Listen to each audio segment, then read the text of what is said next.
இத்தாலியின் தென்பகுதியில் உள்ள கரையோர நகரான நெப்பல்ஸிற்கு அருகே கேபிள் கார் விழுந்ததில் 4 மரணமடைந்ததோடு மேலும் ஒருவர் காயமடைந்தார். டிஸ்டாபியாவில் உள்ள கெஸ்தலாமரே நகரில் இருந்து நெப்பல்ஸில் உள்ள மவுண்ட் ஃபெய்தோவுக்கு சுற்றுப்பயணிகளை ஏற்றி சென்ற கேபிள் காரின் இணைப்பு அல்லது கேபிள் அறுந்ததால் இச்சம்பவம் நிகழ்ந்ததாக கூறப்படுகிறது.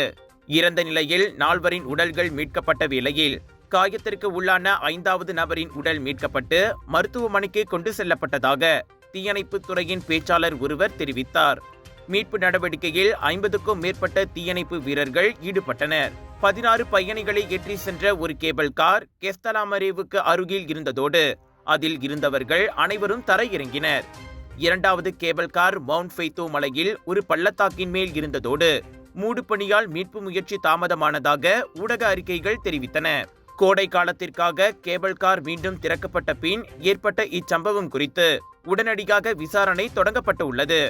தேவையான அனைத்து பாதுகாப்பு நிலைமைகளும் உறுதிப்படுத்தப்பட்ட பின்னர் கேபிள் கார் சேவை மீண்டும் திறக்கப்பட்டதாக அந்நிறுவனத்தின் தலைவரான அம்பேர்டோ டி கிரிகோரியோ தெரிவித்தார்.